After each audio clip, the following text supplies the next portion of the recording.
Please welcome Senator Bernie Sanders.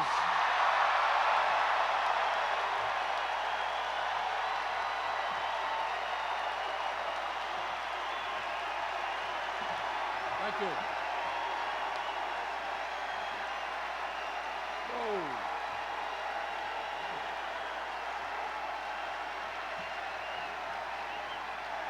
Whoa.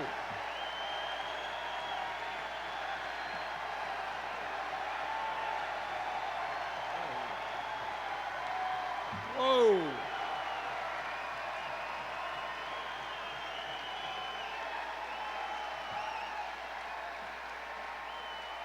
Whoa.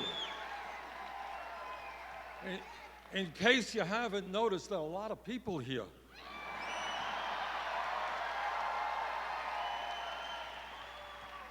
Well, let me begin by thanking John for that very generous introduction.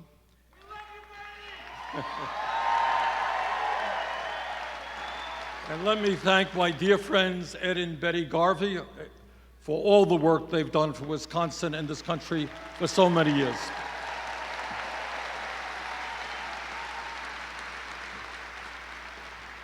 But mostly, on this early summer night, let me thank all of you for being here this evening. Now tonight we have made a little bit of history.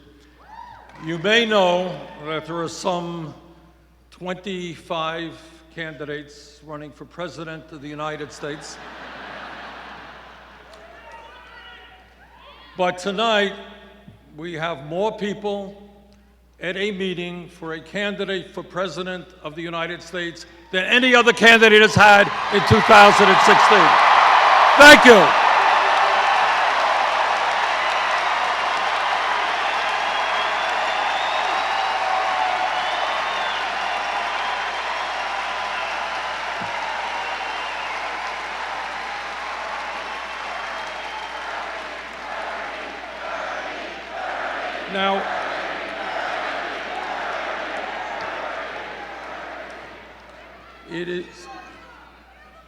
Now, I was shown something yesterday. Apparently, the Wisconsin Republican Party has welcomed me into the state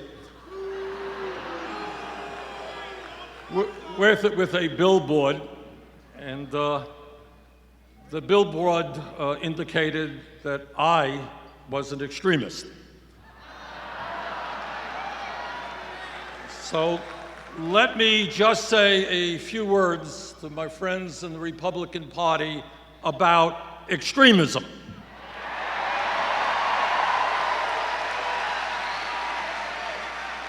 When you deny the right of workers to come together in collective bargaining, that's extremism.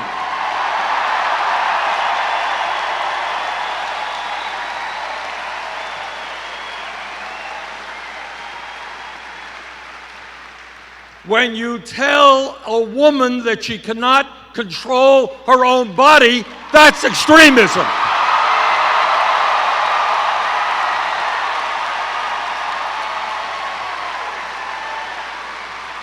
When you think a woman is a child and can't purchase a contraceptive, that is extremism.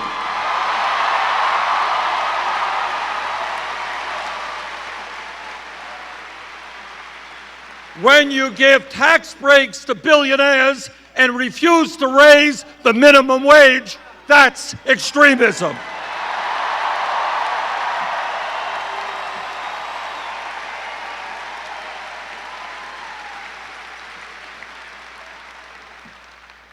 But our views, which represent, in fact, the vast majority of the American people, are a little bit different.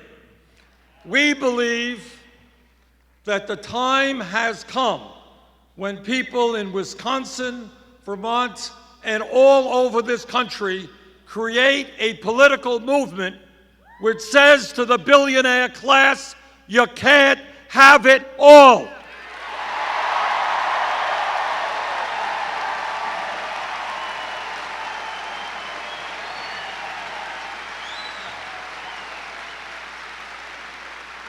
And what we are saying to the Koch brothers, Governor Walker, and all of those people is that this great country and our government belong to all of the people and not just a handful of very wealthy people.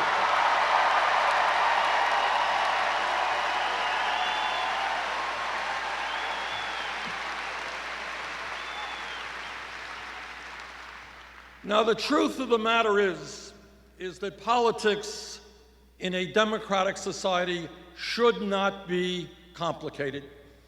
What politics should simply be about is people coming together, taking a hard look at the problems that we face, listen to different ideas, and then go about solving those problems.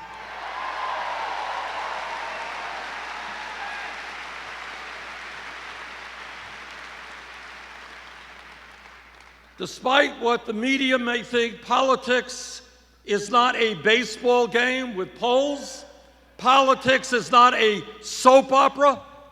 What politics is about in a democratic society is people coming together and improving life for our people.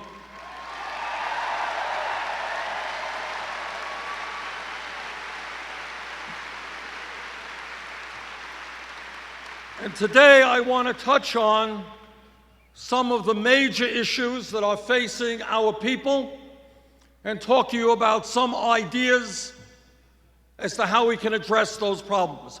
But the first point that I want to make, and John Nichols has already made it, and let me be very clear about this. This campaign is not about Bernie Sanders. It is not about Hillary Clinton. It is not about anybody else. It is about you.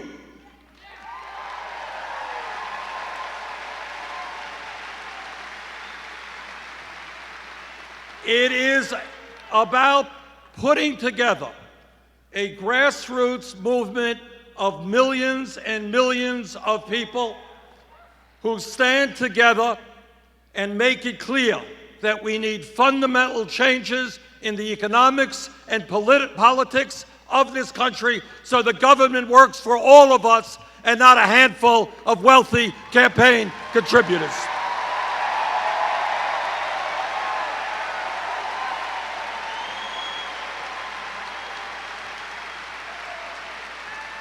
And let me also tell you that in order to win this election, it goes without saying that we need a strong grassroots movement, an unprecedented grassroots movement. But let me say this to you also, and this is something that no other candidate will tell you, and that is that nobody in the White House, no matter how good he or she may be, can address the major issues facing working families and the middle class without an active, politically conscious grassroots movement.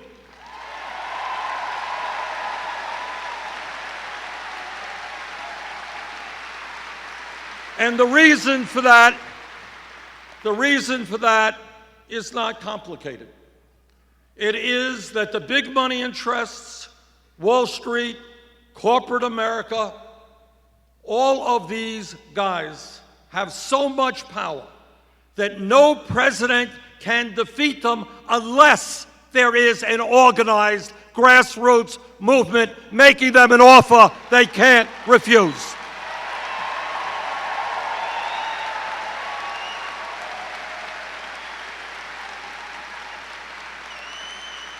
And that is what this campaign is about. What this campaign is about is creating a political revolution in America.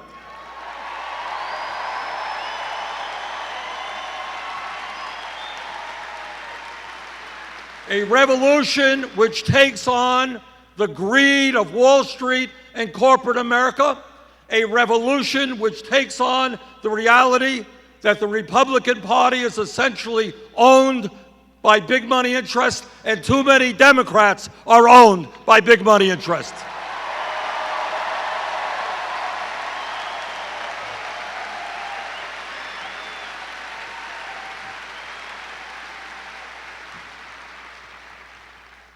Today, We live, hard to believe, many people don't sense it, we live in the wealthiest nation in the history of the world. That's where we are today. But most people in this country don't sense that, don't feel that, because almost all of the wealth is being held in the hands of a very few. America today has more income and wealth inequality than any other major country on earth, and the gap between the very, very rich and everyone else is wider in America today than it has been since 1928.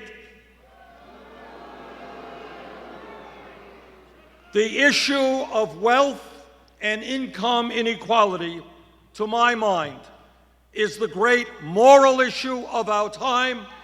It is the great economic issue of our time. And it is the great political issue of our time.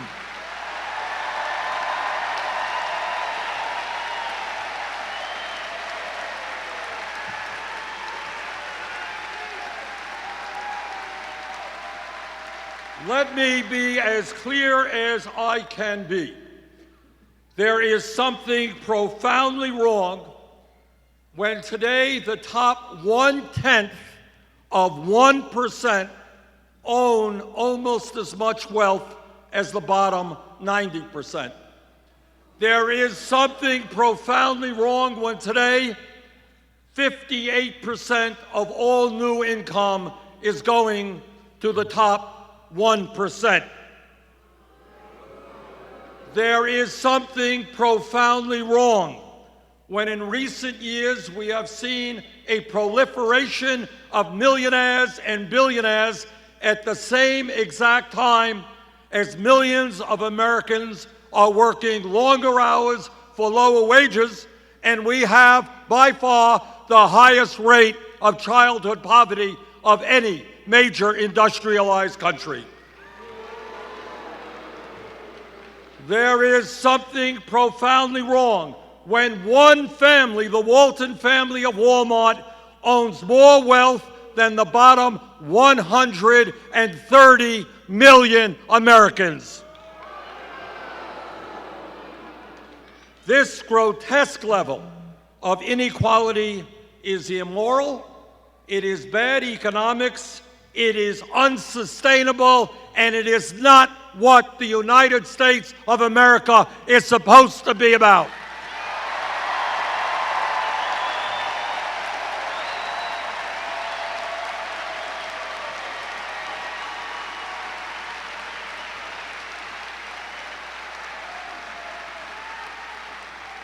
This is a rigged economy, and brothers and sisters, together we are going to change that.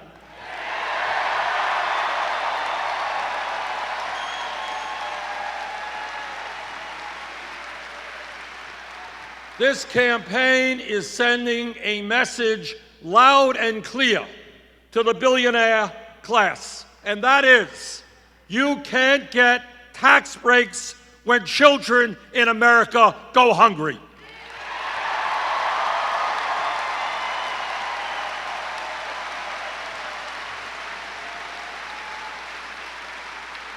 You cannot continue to send our jobs to China when millions of Americans are desperately looking for work.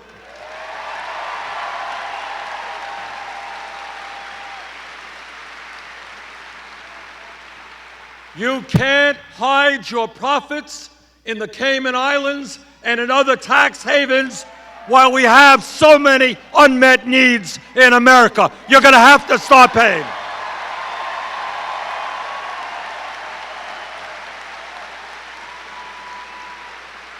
The greed of corporate America and the billionaire class has got to end, and we are going to end it for them.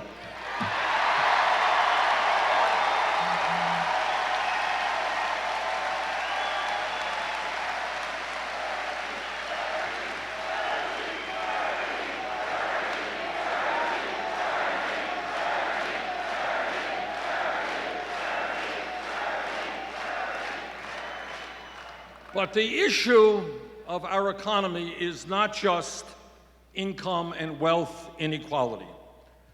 The issue of what's going on in our economy deals with the tragic reality that for the last 40 years, the great middle class of America, once the envy of the entire world, has been disappearing, despite exploding technology, so that every worker in America is significantly more productive than those who came before.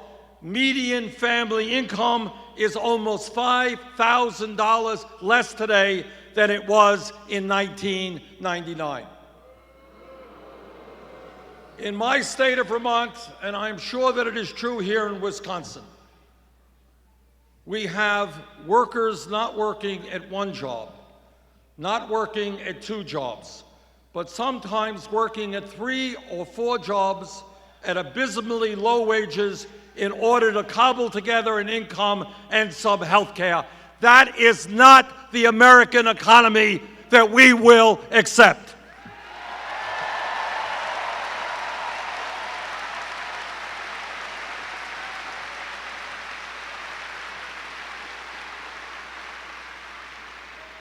And when you look at the economy, what we have to understand is that every month the government announces a statistic about official unemployment. Currently it is about 5.4%. But if you look at another government statistic, which includes those people who have given up looking for work, and those people, those millions of people who are working part-time when they want to work full-time, real unemployment today is close to 11%. That is unacceptable.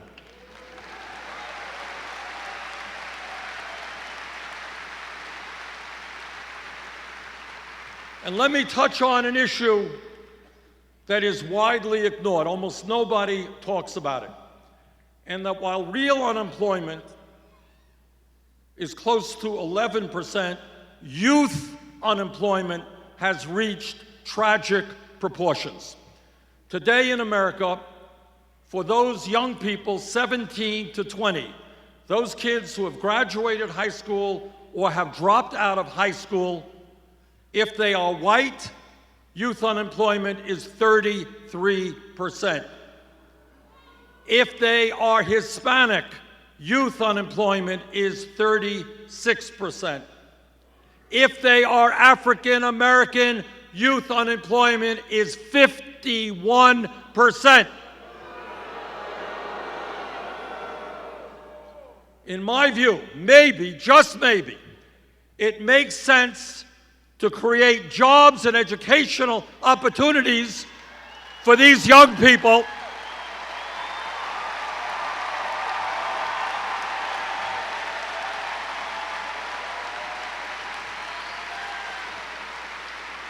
Maybe we should create jobs and educational opportunities rather than more and more incarceration and more jails.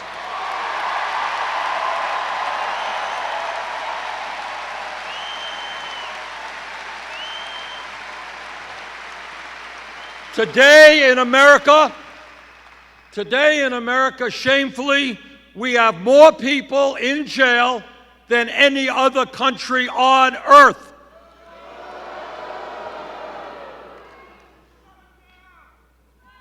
So our job, in fact, is to create a new criminal justice system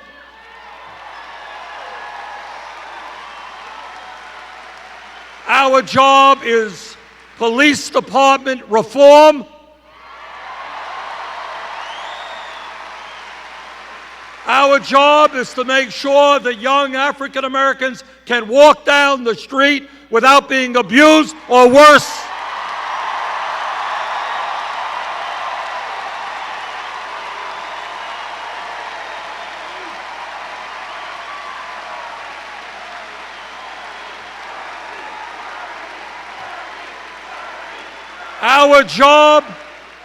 Our job is to have the best educated population in the world, not the country with the most people in jail.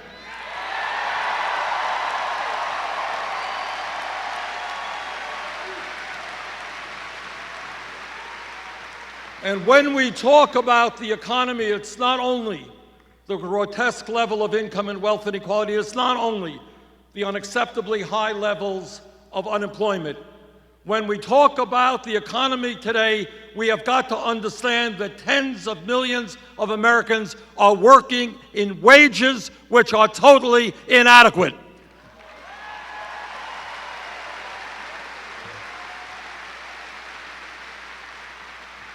Now, I know that Governor Walker may disagree.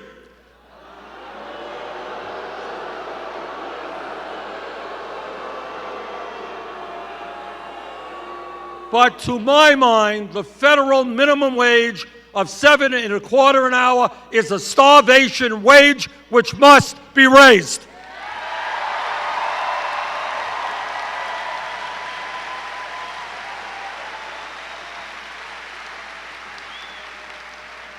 The minimum wage must become a living wage, which means $15 an hour over the next few years.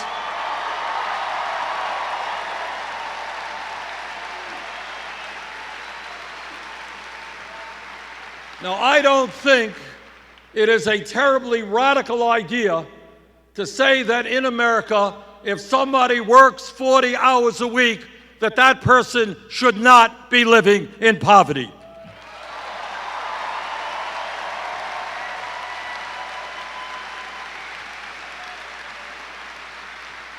And brothers and sisters, a living wage should not only be fair, it should be equitable. There is no excuse for women making 78 cents on the dollar compared to men.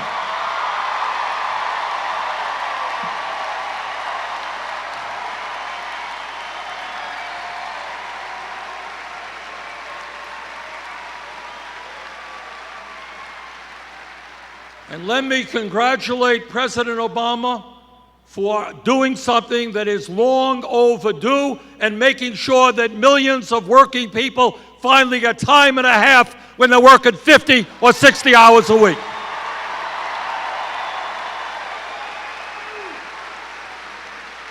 That's an issue that many of us have been working on, and I'm glad the President came through. Now, some of you may know, many of our Republican friends are very deeply concerned about family values. They love families.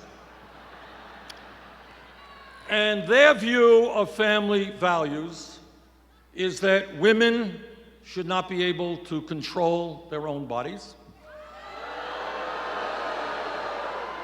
Their view of family values is that women should not be able to purchase the contraceptives they need. You know, when I say these things, it really is hard to believe. Can you imagine? And their view of family values is that gay people should not be able to get married. Now, that is their view, their warped view of family values. Let me give you another view of family values. I have 4 kids. I got 7 beautiful grandchildren. My wife is here. We've been married for 27 years.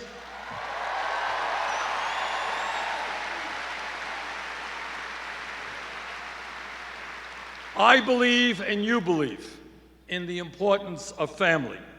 And that is why, because we believe in real family values, the United States must end the international embarrassment of being the only major country on earth that does not guarantee workers paid medical and family leave,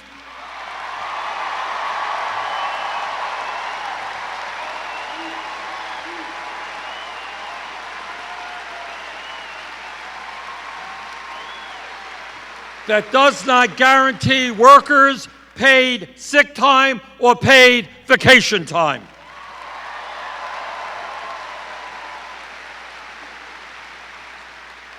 So let me talk a little bit about family values. Today in Wisconsin or in Vermont, a woman is having a baby.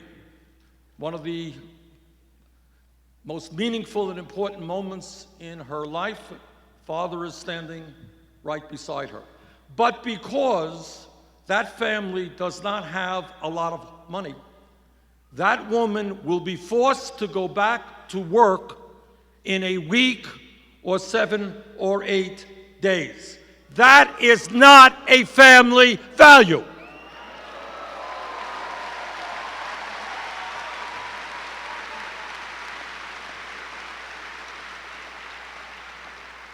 In every other major country, women, regardless of their incomes, and the father as well, are able to stay home with their baby, get to know their baby in the most important moments of their baby's life.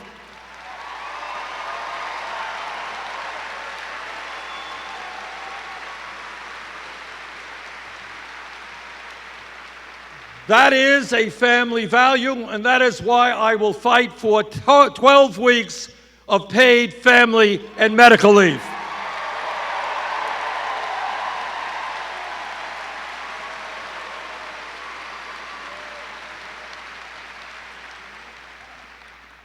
Let me touch on another issue that is almost never talked about at all, but it is an issue of enormous consequence. And that is, as a result of the collapse of the American middle class, what we are seeing is people in our country working incredibly long hours. Incredibly long. I go around the country and I look in the eyes of people. They are tired, they're exhausted, they are stressed out because they are working and working and working. I'll tell you briefly a story. A couple of years ago, outside a grocery store in Burlington, Vermont, I met a woman. And she came up to me and she said, "You know, Bernie, my husband and I have one kid, but we would like to have more kids. But I'm working 3 jobs, he's working 2 jobs, and we do not believe that we can be the parents we should be. So we're putting off having more kids."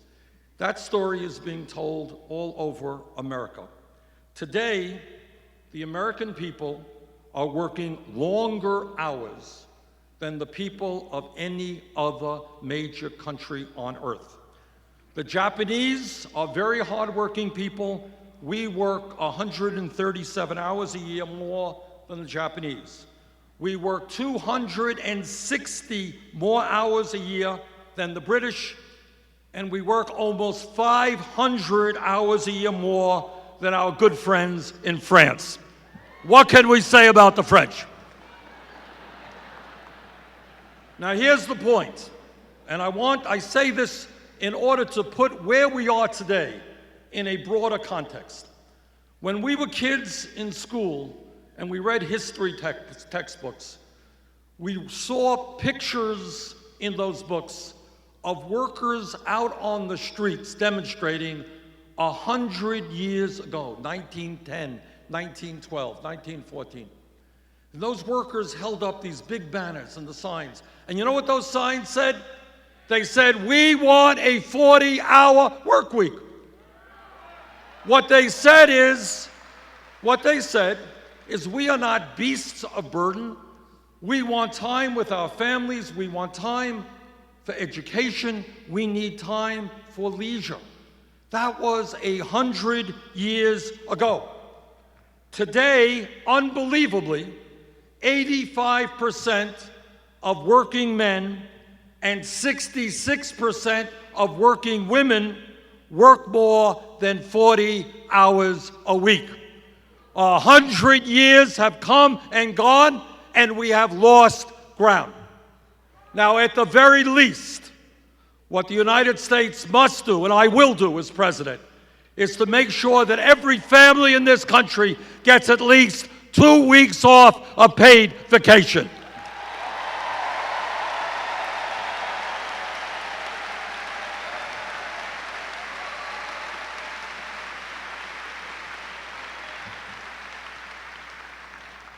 Now, when pollsters go out and they ask the American people what is uppermost on their mind, what are they most worried about? The answer always is a 4-letter word called jobs, J-O-B-S. When you have real unemployment of 11%, youth unemployment over 30%.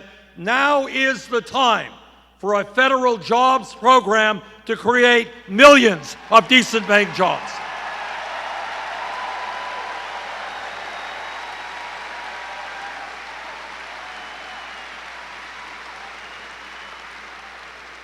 In virtually every state in this country, our infrastructure, our roads, our bridges, water systems, wastewater plants, our rail system, our levees, and our dams need an enormous amount of work. Now is the time to invest in rebuilding our crumbling infrastructure. A $1 trillion.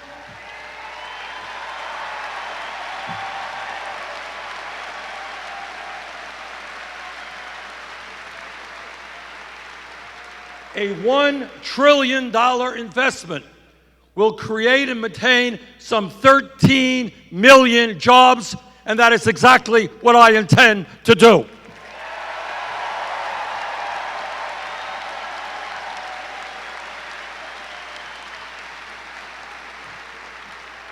But when we talk about jobs, it's not just the need to create millions of decent paying jobs. It is the necessity to end job loss as a result of disastrous trade policies.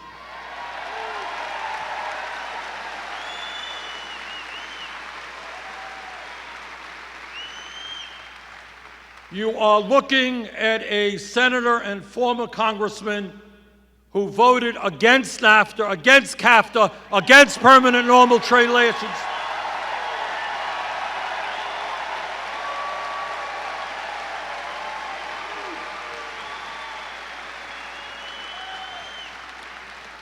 And I will do everything that I can to defeat this disastrous TPP.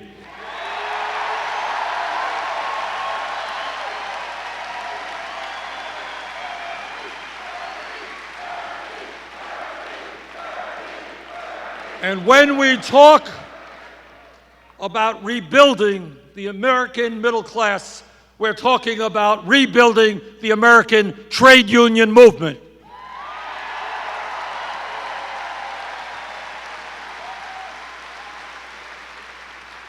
There are millions of workers who would like to join unions today but are unable to do so because of illegal actions on the part of their employers.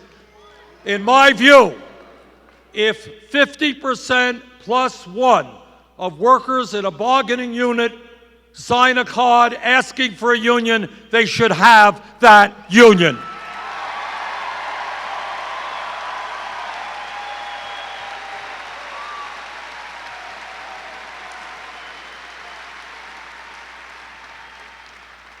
And when we talk about greed, when we talk about recklessness, when we talk about illegal behavior, these are just another word, another phrase to describe Wall Street. In my view, and this is a hugely important issue for the future of our economy, it is time to break up the largest financial institutions in this country.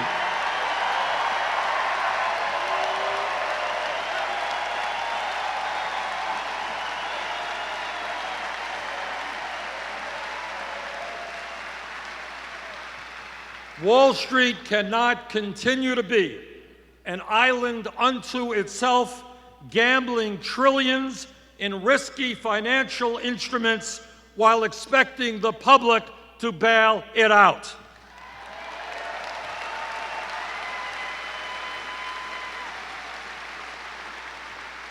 In my view, and we've introduced legislation to deal with this, if a bank is too big to fail, it is too big to exist.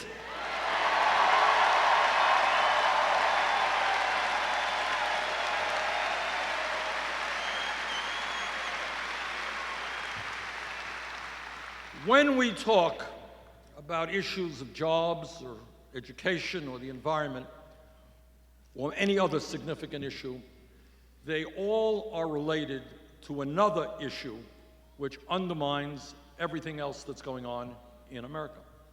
And I think you in Wisconsin are very familiar with this issue. So let me be as blunt as I can be when I tell you what you already know. And that is that as a result of the disastrous Supreme Court decision in the Citizens United case,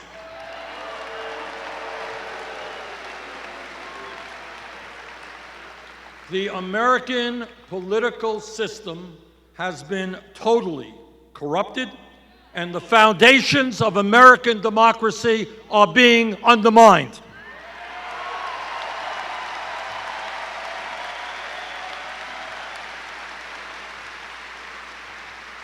What the Supreme Court said in so many words is they said to the wealthiest people in this country, they said, okay guys, you already own much of the economy. Now we are going to give you the opportunity to own the United States government, and that is what they are trying to do right now.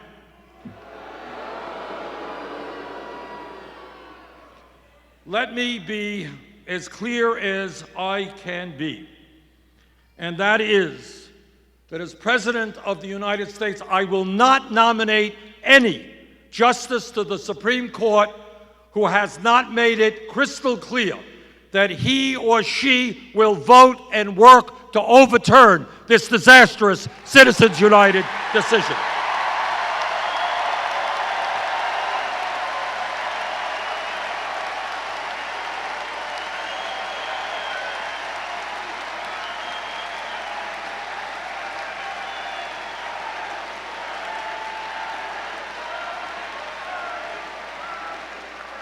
Long-term, overturning Citizens United is terribly important. Passing a disclosure law is very important. But long-term, if we want to see a vibrant democracy where people of any political point of view who want to be in public service can get up and run for office without having to beg rich people for money, we need to move to public funding of elections.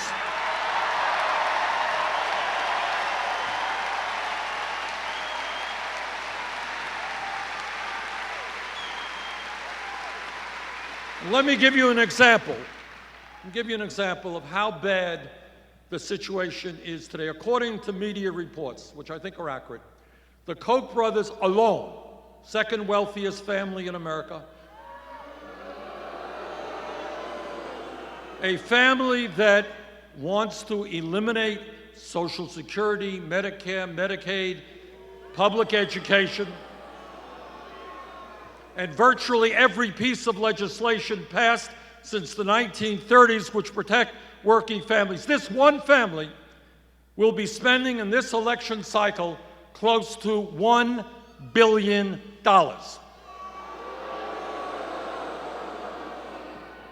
And their job and what their money is about is to elect candidates who make the rich richer and everybody else poorer. But when you have one family spending close to $1 billion, which is more money than either the Democratic Party or the Republican Party will spend, this is not democracy, this is oligarchy, and we have got to end that.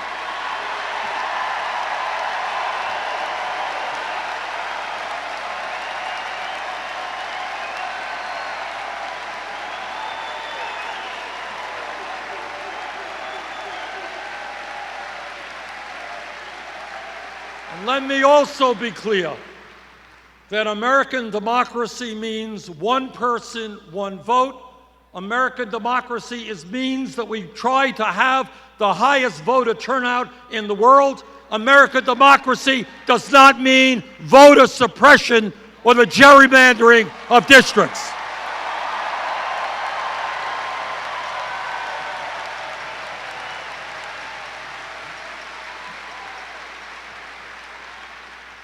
I think everybody here knows that we are living in a very competitive global economy, and that if we are going to succeed, if our economy is going to do well in years to come, we need to have the best educated workforce in the world.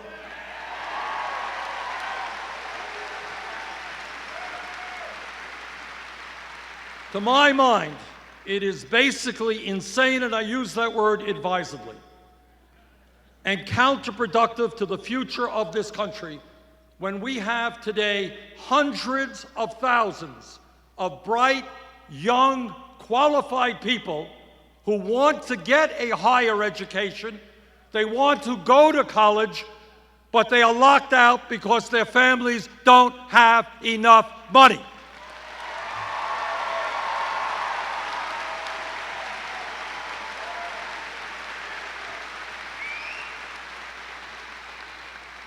And that is not only pulling the ladder out from under these young people who want to work hard and make it to the middle class, it is not the way you create a growing and vibrant economy when we need doctors and scientists and nurses and teachers and all kinds of well-educated workers.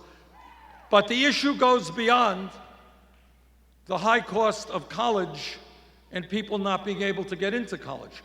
Today, we have a situation where we have millions of young and not so young people who are shouldering horrendous college debt decade after decade.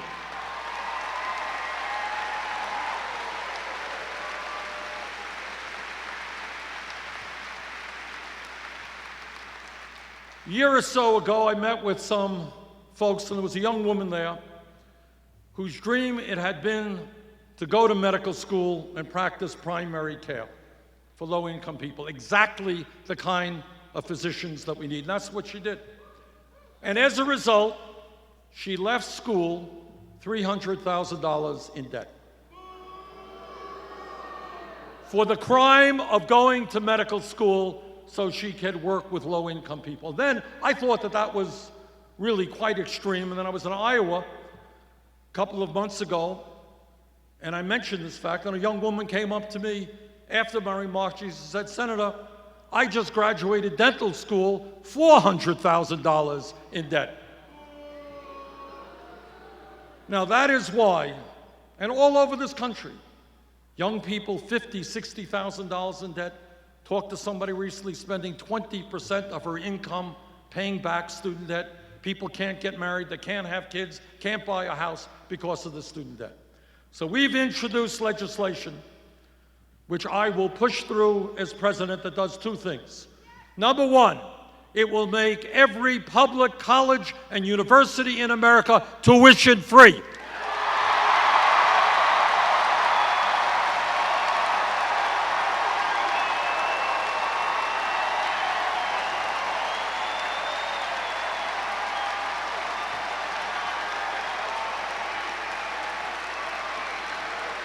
And I want you to know the importance of that concept is not just for kids in the 11th or 12th grade who want to go to college. The importance of that concept is that it will resonate with kids in the 5th grade and the 6th grade. Right now, all over America, there are young kids who may not know it intellectually, but they know it emotionally. Their parents didn't go to college. The kids in their neighborhood don't go to college. Why should they study hard? Why should they do their homework if they're not going to be able to get a higher education or make it into the middle class? That's wrong.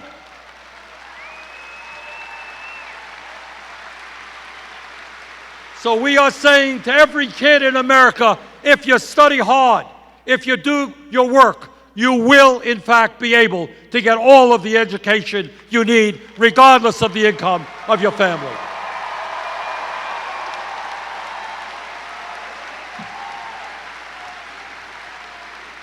And when we talk about student debt, it is absolutely unconscionable that we have folks today who are paying interest rates of 8, 9, 10% on student debt, which they are stuck with for decades, yet they can go out and refinance their home for 2 or 3%. So what we've got to do is allow people with student debt to refinance. We've got to get the government out of the business of profiteering off of student debt as well.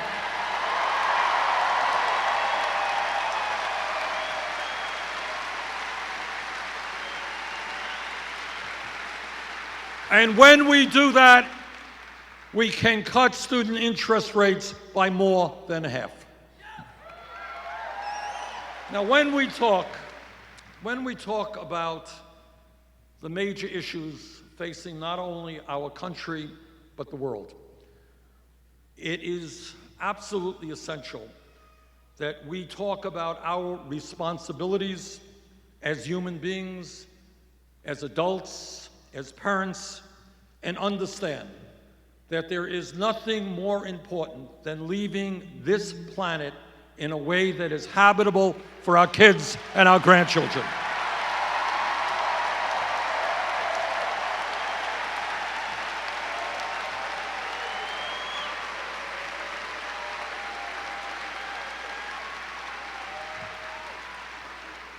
The debate is over.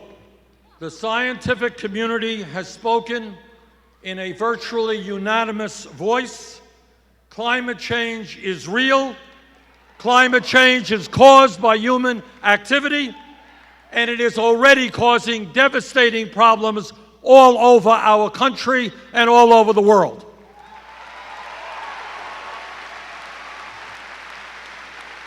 You don't have to look further than the water situation in California.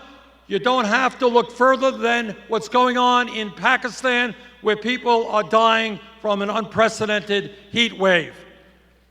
The scientists are telling us loudly and clearly that if we do not boldly transform our energy system away from fossil fuels and into energy efficiency and sustainable energy, this planet will see a temperature rise of between 5 and 10 degrees centigrade with extraordinary negative consequences.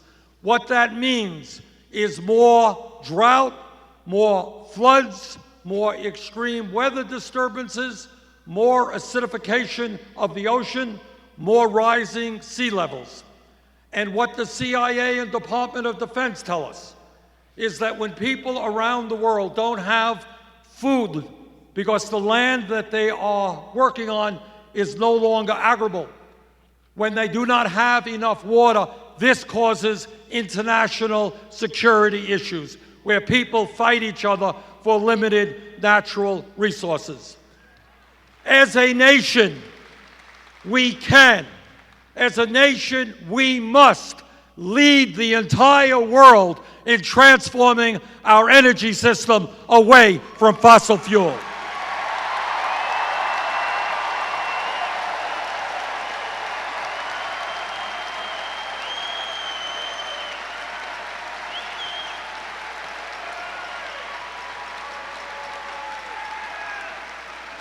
Now let me just mention something to you that many of you know, and that is today, sadly, tragically, the United States of America is the only major industrialized nation that does not guarantee health care to all people as a right. That is not something that we should be proud of. It is something we should be embarrassed about. Despite the gains of the Affordable Care Act, 35 million Americans continue to lack health insurance, and many more are underinsured with high deductibles and high co-payments. Yet, despite all of that, we continue to spend almost twice as much per capita on health care as do the people of any other nation. In my view, this country must make two fundamental decisions with regard to health care. Number one, in America, health care must be a right for all of our people.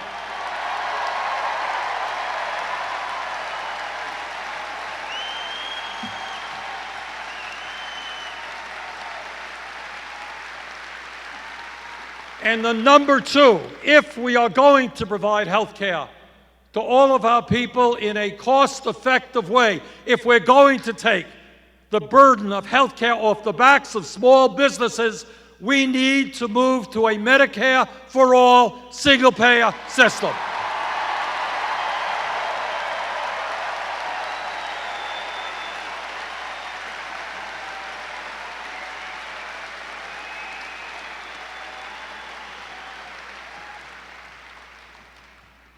All of you who are here this evening, I think, have an understanding about how real change takes place in our country and has historically taken place. You are aware that change takes place from the bottom on up. It's never from the top on down. People on top are usually the last to know. You are all aware that 100 and more years ago, workers who were working incredibly long hours under horrendous working conditions said, enough is enough. We're going to form unions and engage in collective bargaining. And as a result of those efforts, we created a middle class in this country. Workers had decent wages, decent benefits. And politically, because of millions of workers coming together, we passed Social Security, Medicare, Medicaid, and many other programs to help the American people.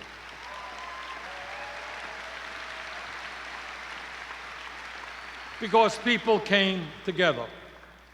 All of you are aware of the tragic history of racism in America.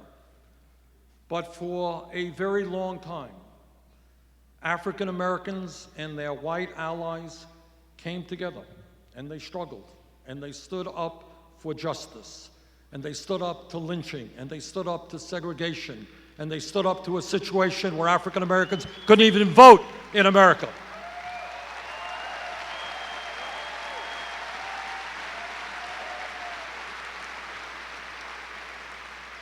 And change came about. Not as much as we would want. We know that we still have racism in America, but as a nation, we should be proud of the fact that in 2008, we elected the first African American to be President of the United States. No small thing.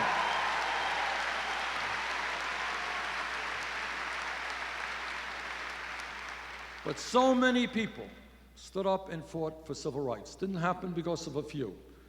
And when we talk about women's rights, we know that women, the suffragettes, Susan B. Anthony and all those folks, went to jail. Some of them died, and they said women in America and around the world will not be second-class citizens.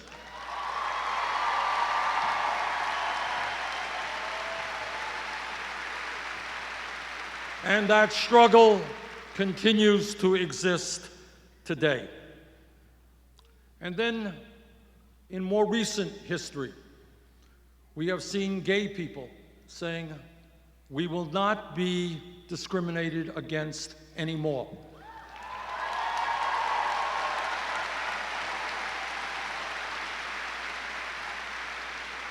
And a huge change swept the country, huge change in consciousness, and said that we are going to treat all of our people with respect and dignity, no matter what their sexual orientation may be.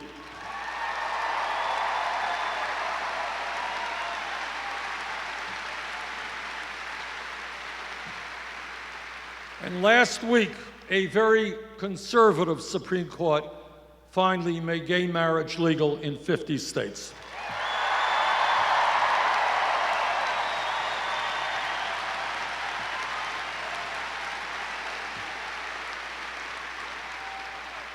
So as a nation, we have a right to be very proud of the successes that we have seen because of the struggles of millions of people to create a less discriminatory society. That's something we should be proud of. Right, we deserve a hand for that.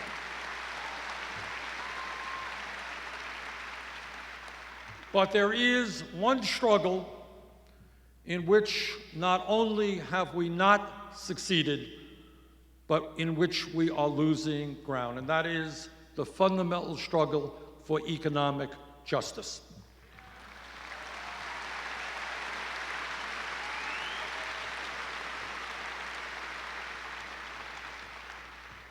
I am, in the Senate, the ranking member of the Budget Committee, which means that I am the Democratic leader on that committee. And I want to give you an example.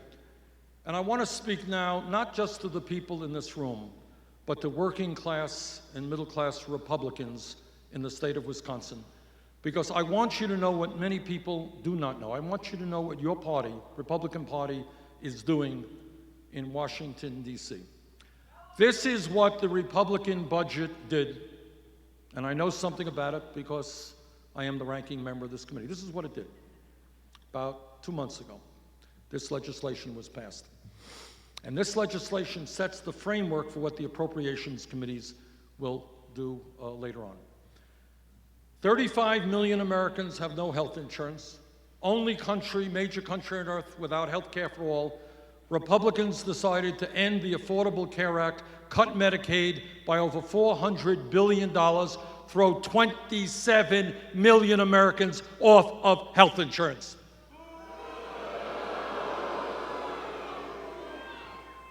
At a time when the middle class is struggling to send their kids to college, Republican budget over a 10-year period cut $90 billion from the Pell Grant program.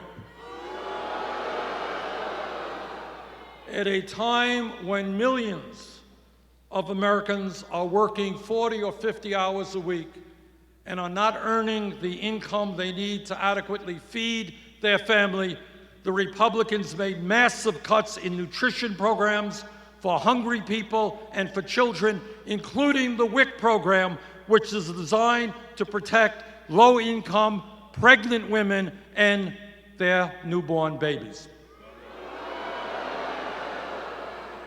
And then, after making massive cuts in health care, education, nutrition, and many, many other programs that working families depend upon, the Republicans decided to give over $200 billion in tax breaks to the top 0.2%.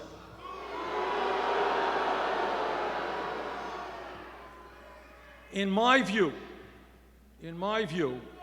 when we reach out, and what this campaign is about, is to reach out to working families all over this country, including Republicans. Because I believe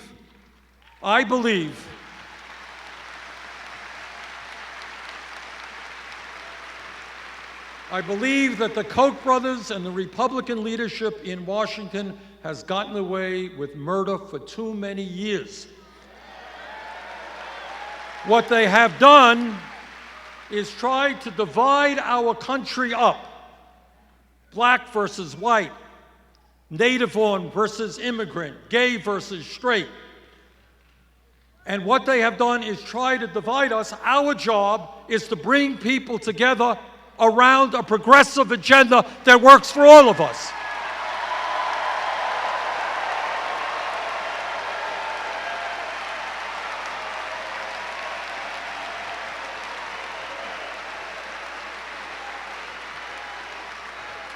Go out, please, where we need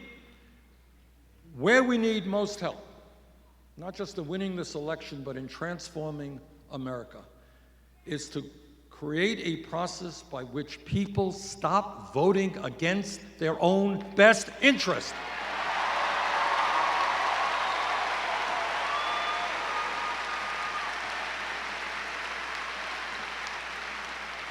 Ask your Republican friends at work if they really think it makes sense to vote for people who are going to send their jobs abroad. Vote for people who will not raise the minimum wage. Vote for people who take health care away from their own children. And when we are successful in bringing our people, middle-class working people together, we will transform America.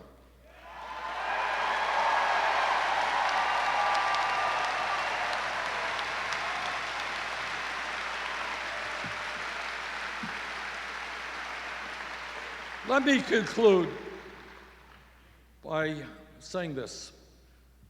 If anything, what I would like to ask of you is please think big, not small. In Washington, the debate is often about whether we cut education by 2% or 6%, whether we throw this many people off of health care or that many, whether we give corporations this much of a tax break or that much of a tax break. That's not the worldview that we should have. Our vision should be that in the wealthiest country in the history of the world, there is nothing that we cannot accomplish.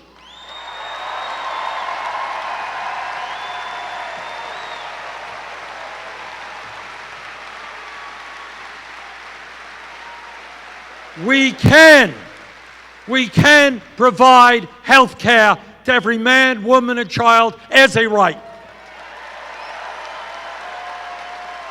We can make certain that every person in this country can get all of the education he or she needs, regardless of the income. We can create millions of decent paying jobs. We can have the best child care system in the world.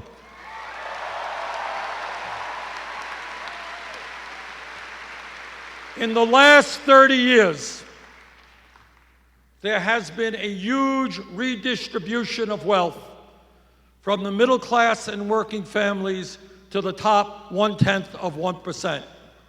Our job is to reverse that, redistribute wealth back into the hands of working families.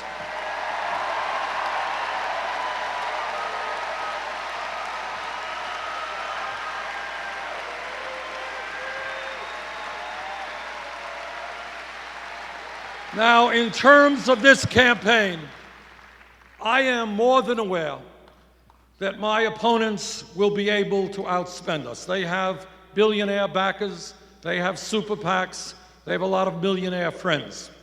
But we are going to win this election. We